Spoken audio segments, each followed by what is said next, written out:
Selamat pagi Bapak Ibu Saudara kasih oleh Tuhan. Kembali lagi pagi kita sama-sama belajar untuk merenungkan kebenaran firman Tuhan. Di pagi ini judul yang akan saya bawakan yaitu tentang season atau the new season atau musim yang baru.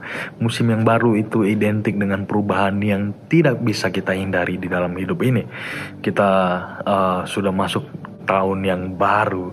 Ya, terasa kita sudah masuk ke bulan 2 saja. Padahal saya merasa kita baru melewati Natal. Nah, itulah dia. Kita sekarang sedang masuk di musim yang baru. Nah, suka atau tidak suka, pasti ada perubahan yang terjadi di dalam hidup kita. Tentunya ada perubahan yang kita suka, tentunya ada perubahan yang mungkin kita tidak terlalu suka.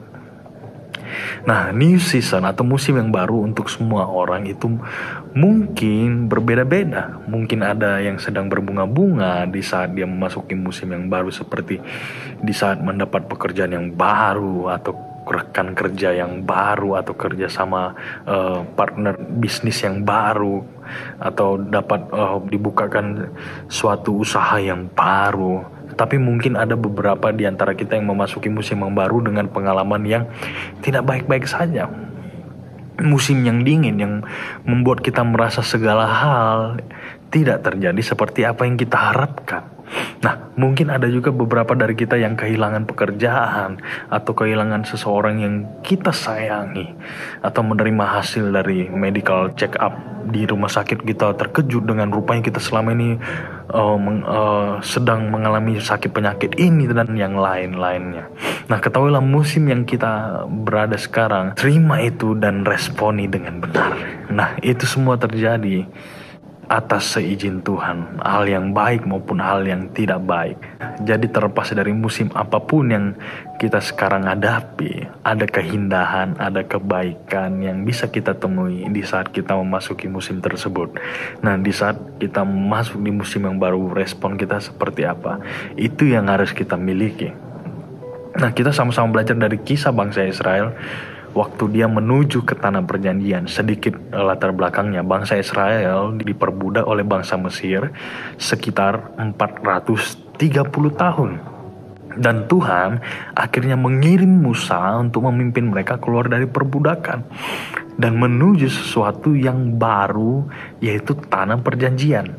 Nah, tetapi di dalam perjalanan Tuhan menyuruh Musa untuk mengirim beberapa pengintai untuk mengamati kondisi apa saja yang ada di tanah perjanjian itu.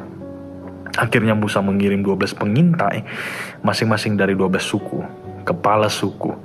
Setelah 40 hari, mereka semua kembali dan memberikan hasil atau report dari apa yang dilihat oleh pengintai-pengintai tersebut. Dalam bilangan 13 dikatakan, sesudah lewat 40 hari pulanglah mereka dari pengintaian negeri itu. Dan langsung datang kepada Musa, Harun dan segenap umat Israel di Kades, di padang gurun Paran. Mereka membawa pulang kabar kepada keduanya dan kepada segenap umat itu, dan memperlihatkan kepada sekaliannya hasil negeri itu. Mereka menceritakan kepadanya, kami sudah masuk ke negeri kemana kau suruh kami, dan memang negeri itu berlimpah-limpah susu dan madunya. Dan inilah hasilnya. Ayat yang ke-28 dikatakan, hanya bangsa yang diam di negeri itu kuat-kuat, dan kota-kotanya berkubu dan sangat besar. Juga keturunan Enak telah kami lihat di sana. Jadi para pengintai itu pulang, mereka menceritakan fakta-fakta dan keindahan yang ada di negeri tersebut. Tetapi bahasa mereka berpindah menjadi ketakutan akan siapa yang tinggal di sana. Kita lompat ke ayat yang ke-30, dikatakan, kemudian Kaleb mencoba mententramkan hati bangsa itu di hadapan Musa. Katanya, tidak, kita akan maju dan menduduki negeri itu, sebab kita akan mengalahkannya. Ayat yang ke-31 dikatakan, tetapi orang-orang yang pergi ke sana bersama dengan dia berkata, kita tidak dapat maju menyerang bangsa itu karena mereka lebih kuat daripada kita.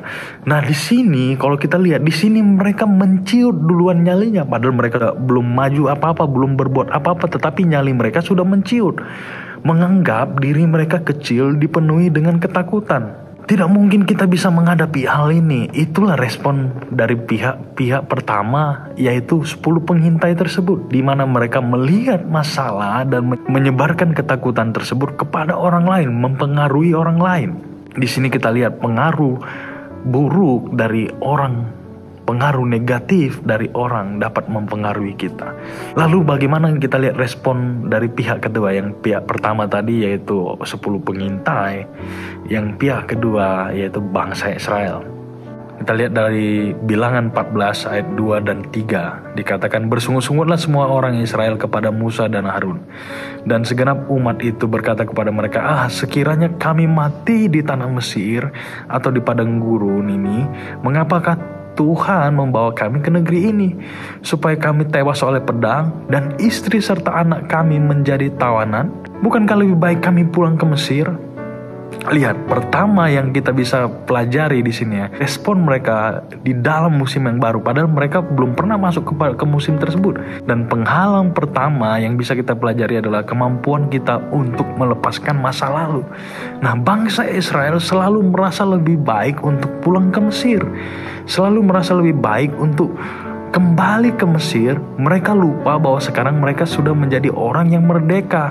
Dan sebenarnya mereka itu pada waktu di Mesir mereka adalah budak. Tapi di saat sudah menjadi orang merdeka, ada tanggung jawab dan kebiasaan yang baru yang perlu dipelajari supaya menjalani musim yang baru dengan sebaik mungkin. Menarik karena Tuhan hanya butuh 1 hari untuk membebaskan bangsa Israel keluar dari Mesir. Tetapi Tuhan butuh 40 tahun untuk mengeluarkan Mesir dari bangsa Israel, mengeluarkan perbudakan. Secara fisik mereka sudah keluar menjadi orang yang merdeka, tetapi secara mental di dalam hati mereka masih menjadi budak. Nah, berapa banyak dari kita yang sudah ada di musim yang baru tetapi masih mempunyai mental musim yang lama, sehingga kita ingin selalu kembali kepada kenangan masa lalu. Nah, yang kedua, apa yang menjadi penghalang kita untuk masuk kepada musim yang baru adalah rasa takut yang muncul karena ketidakpastian. Ayat yang ketiga tadi dari Bilangan 14 dikatakan, mengapa Tuhan membawa kami ke negeri ini, supaya kami tewas oleh pedang dan istri serta anak-anak kami menjadi tawanan? Bukankah lebih baik kami pulang ke Mesir? Nah, orang-orang Israel ini menjadi orang yang suka sok tahu akan masa depan mereka.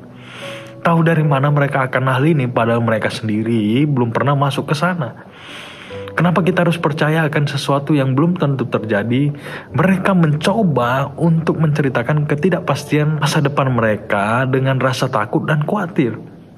Nah, sikap mereka ini seolah-olah Tuhan tidak ada, tidak pernah menyertai mereka. Tuhan tidak pernah membimbing mereka. Padahal dari sewaktu juga saat keluar dari Mesir, Tuhan sudah berkali-kali melakukan mujizat dalam kehidupan mereka.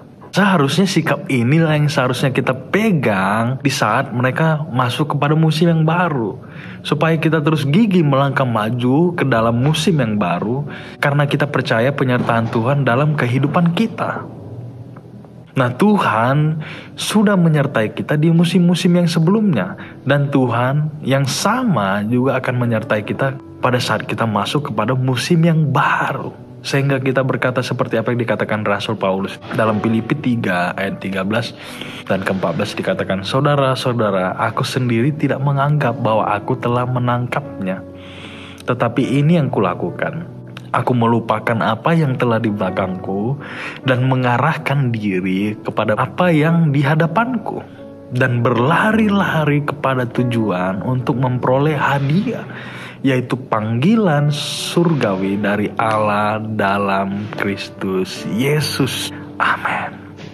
Hamba-Mu bersyukur buat firman di pagi ini, untuk mengajarkan kami supaya kami selalu berpegang kepada Tuhan kami yang tidak pernah meninggalkan kami.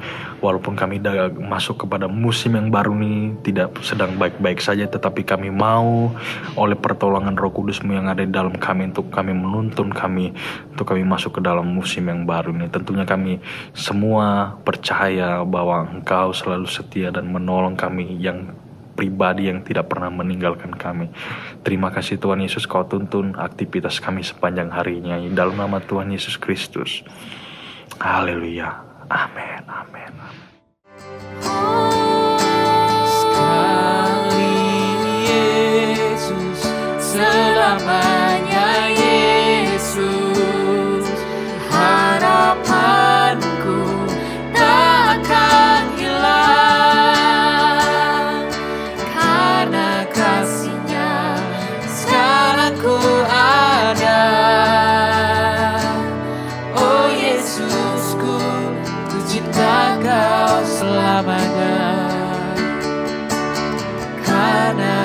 kasih-Nya sekarang ku ada.